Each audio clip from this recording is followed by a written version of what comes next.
Hello friends, welcome to the Handyman Devlog. Gonna try something a little bit different today. I'm gonna bring you along as I work on some animation, but first I want to tackle some of the changes since the last devlog.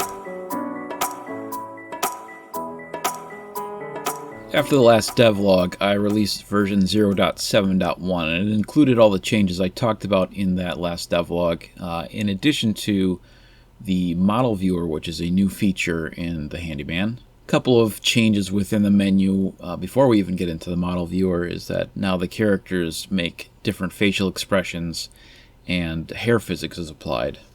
To open up the model viewer, you click on the little eye icon on the bottom of the screen, and that will slide your character into the center of the screen and remove the text, so you can just view the character. And with the keyboard you can zoom in and zoom out of the character and rotate them around.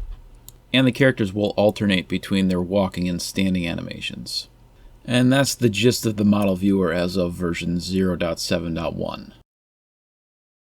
I'm going to get back to the model viewer in a second, but first I want to jump into the options menu where I've made a few little tweaks.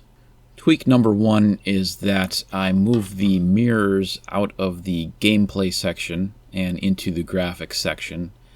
And tweak number two, you'll see above the mirrors there is now a VSync option, so you can turn that on or off.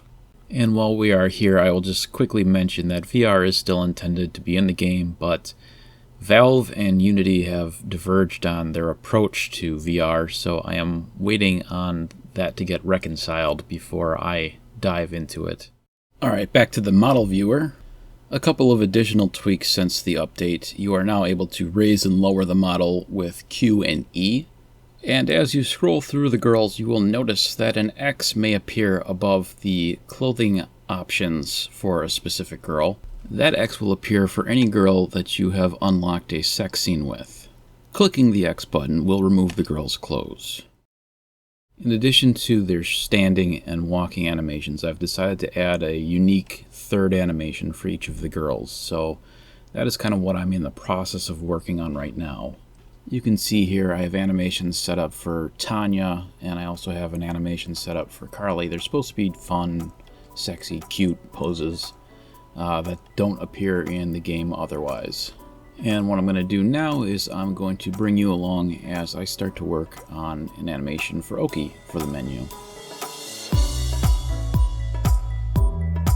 I do apologize because I didn't realize as I was recording the video of this that I cut off the edges of the screen, but for the most part you're not going to be missing anything. So what I need is actually two different animations. I need the loop, that is the pose, and then I need a transition from the normal standing pose to that new pose. So really the first step is to figure out what the new pose is going to be, and mostly that's just me playing around with the existing pose. She eyes me like a Pisces when I am weak. I've been locked inside your heart-shaped box for weeks.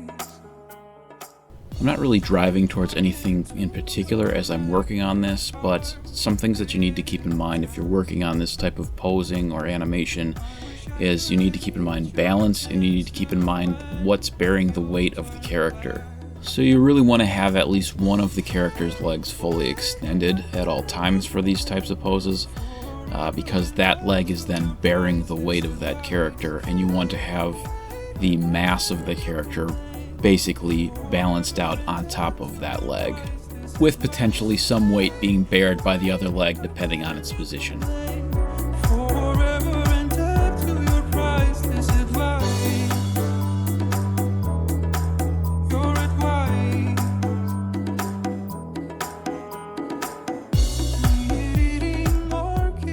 Alright, so at this point I've sort of decided that I'm going to have Oki kind of fondling her one breast with her hand, and then her other hand is kind of tucked around behind her backside, possibly either holding her thigh or her butt.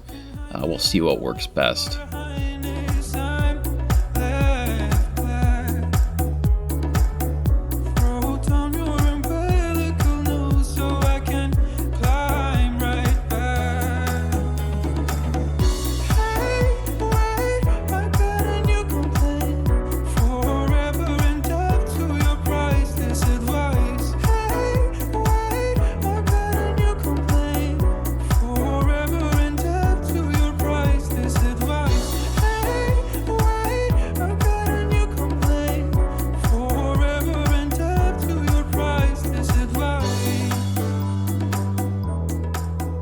Okay, so I have my pose, and I just need to basically make an animation that transitions from her start pose to the new pose. Initially, I only set up 10 frames in between the two poses, so I'm going to spread that out a little bit. I don't need much space to make the transition, but I'm going to bump it up to 15 frames. It's a pretty simple transition because these poses are pretty similar to each other, but she does shift both her feet, so I need to move those one at a time and make sure that the weight of her body is always being supported by one of the two legs.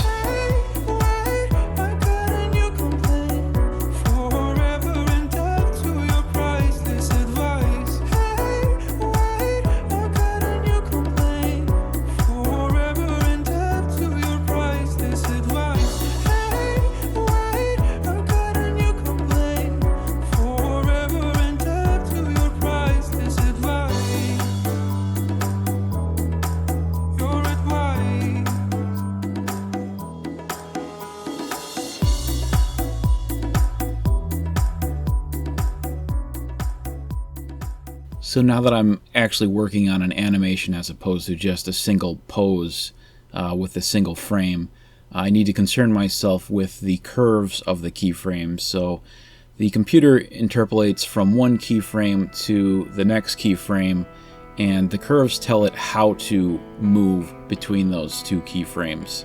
So you can set up a smoother animation depending on how you have those curves set up.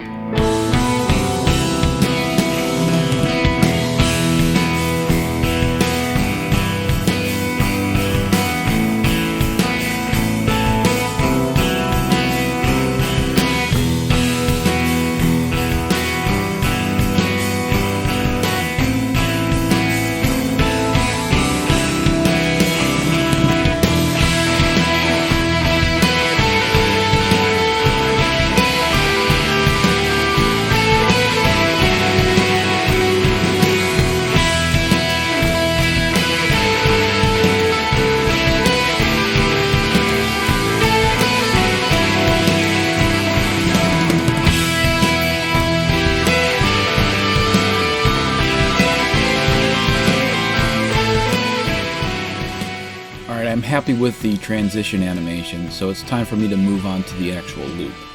With it being a loop, obviously the first and last keyframes are going to be the same as opposed to the transition animation.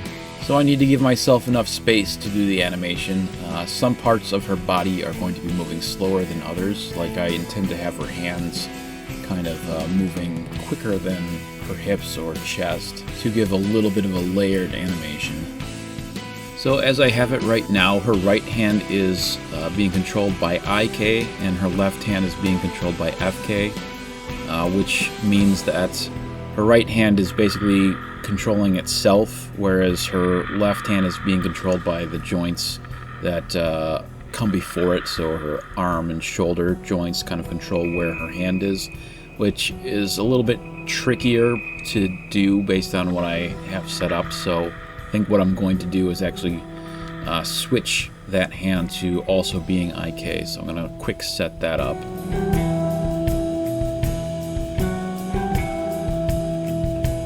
So what I'm doing here is I'm basically on one frame it's going to be an FK joint, and on the next frame it's going to be an IK joint. So I need to get that IK to be in the exact same place and rotation as it is on the FK frame, so it's a matter of matching these things up.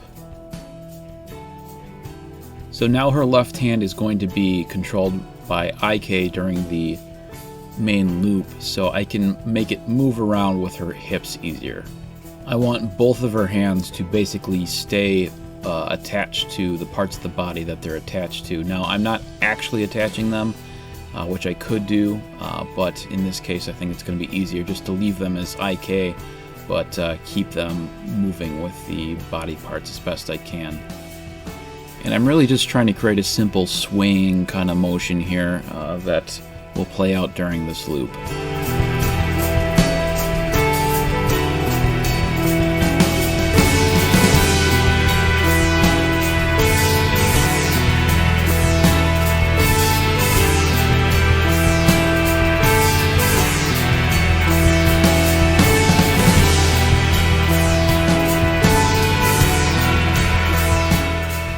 last piece of this is that I want her to be kind of playing with her own breast here, so I'm going to be animating the hands now.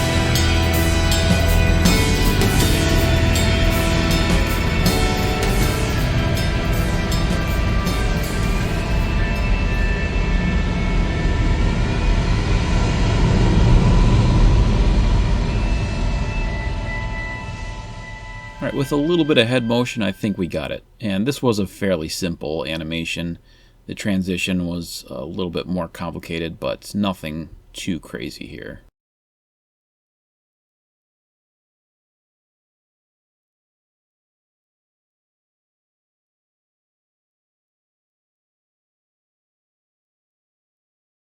Okay, so let's close out by talking a little bit about day 8. If I'm going to put a number on how far I am into day 8, I would say between 25 and 30%. There are going to be between 4 and 4.5 points of interest in this day. If I do decide to go through with that half, it's actually going to be a fairly significant time sink if I do it.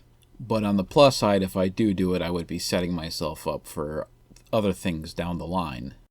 Either way, I still have a ways to go. As I get further and further into this game, things get more and more complicated because there's more and more things that can happen.